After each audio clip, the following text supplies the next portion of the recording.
squad. But the truth of the matter is that AFCON 2002 squad, that decision that they made to drop all those senior players, including the substantive captain at the time, was what formed the basis of the team that went on to qualifiers for the 2006 World Cup. Because that 2002 World Cup, dropping those experienced players, it was for those players that went to the 2001 Under-20 tournament. And it was a bold decision that Ben Kofi and Co took at the time. And we reaped the benefits. Here we are, Ayew, for 6 months, he's not scored a goal. Not for a club, not for a country, nothing. He's barely played any football. He's been injured in and out. Since Chris Hughton came, he's not kicked a ball. Then you have the one game where you would go and you know that if you qualify in this match, you have one game left that you can use to experiment, you can use to start to build a certain style or any semblance of it. You go there and then you start Ayew. He doesn't do well, of course. Then you let him last the entire, it was crazy just watching it because I couldn't believe, because the one thing that we gave Chris Hughton massive credit for was his ability to make bold decisions when it mattered most. And it was his decision-making that got us that draw against Angola. You all remember, because the game was going, it was heading for another defeat. Then he made some switches, brought on Osman Bukhari, brought on Majid Ashmiri, brought on Joseph Pinsel, and those three players came and made the difference. They salvaged a draw for us. After that, we all said, this is a manager that is not afraid to make the bold decisions to get the team the result. Then the next game, he goes and he undoes absolutely everything he did in the game against Angola. We need to accept the reality. It is not personal. Ayew doesn't have it anymore, not in his legs, especially to be starting matches for the national team. This has nothing to do with what Ayew has done in the past. You yourself that you are listening right now, ask yourself, in the last 6 months, have you watched Ayew? What kind of football has he played to merit a starting place in the Black Stars now, especially in the face of the other options that we have in the team? This is the truth. Just ask yourself, if you want to win a game and you have the kind of talent that you have, okay, you have Ashmeru coming off a great season. And the last game he played for the Black Stars, he was immense. Osman Bukhari, same. Even Kudus, we've had our issues with him. But if we need goals in this team, and this team needs goals because we haven't been scoring, he is Ghana's second highest goal scorer in Europe this season, only behind Pinsel.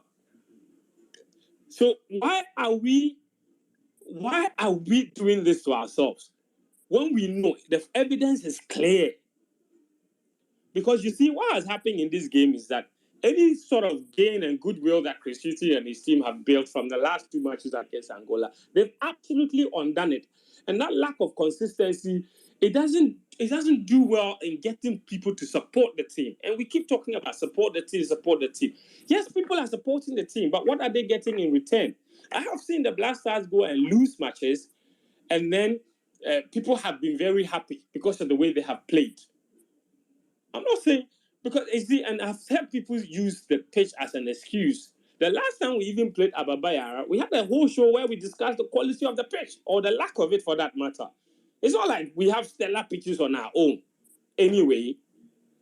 And it is these same pitches that other teams, and somebody made the point, other teams on the continent are playing on, and they go away and they blow the teams apart. I tweeted something earlier, and it's the truth. The last time I saw the Black Stars play anything close to a world-class performance that I was very satisfied with was when we went away in September 2017 and beat Congo by 5-1. In that match, Partey scored a hat-trick, Alfred Duncan, and Free Aqua. They gave a masterclass midfield performance. Now we are just getting by, and we need to admit there is no style. And when I say style, don't mistake me for saying that or suggesting that we need to play a certain free-flowing tiki-taka kind of football. No. But Ghana as a country, the Black Stars, we have no style whatsoever. What is our plan for winning matches? Like, how do we play? Like, I don't see it. Are we a free-flowing, passing possessive-based team? Are we a counter-attacking based team? Are we a defensively solid style kind of team? Are we? I don't know what it is. I don't get it, and it's part of the problem. So let's just admit that. And you see, and Jerome made the point. Every time this is what happened, we always make the mistake of thinking the team will come good during the tournament, and when the tournaments come around, we are even worse because the signs were there before the AFCON 2021 in Cameroon. Sike Akono, he supervised one of the worst Ghana teams. We brought in this coach. He won one good game. Then he went away, played Ethiopia. We saw the signs there. We dismissed the signs. We said, oh, he had just come. It's too early. We had our worst AFCON performance. And it's the same excuse people are making for Chris Hughton. They say, oh, this is only his third match, so let's be patient. We can't be patient. Honestly, I don't. You see, I understand what patience is, and I also understand what the fans are going through right now. Because if a manager comes in, a manager says, be patient with me. Fans have been patient for 40 years. So for them, it is not right to ask them to be patient. It doesn't matter who comes in. You are already under pressure. That has to be recognized. I genuinely think that this team can play a lot better than they did today. And I think that there's a capacity to come good. I have just been disappointed in even the organization by the FA because I don't think that they're giving Chris Hughton the best possible scenarios to try and work this team together as a solid unit going into the AFCON. This June, teams are playing multiple matches. You only had one international qualifying game. Why didn't we organize another friendly? Why didn't we organize another friendly? September, there's another window to play 2 games. So far, we only have the Central African Republic game scheduled. In October, we have 1 game.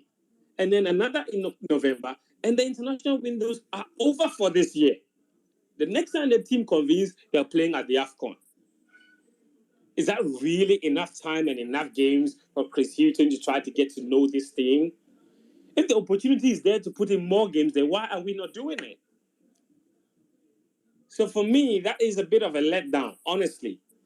And then as for the selection from the coaches today, I think they will be the first to admit that they made big mistake. And let nobody come and say, don't criticize the coach because it's too early.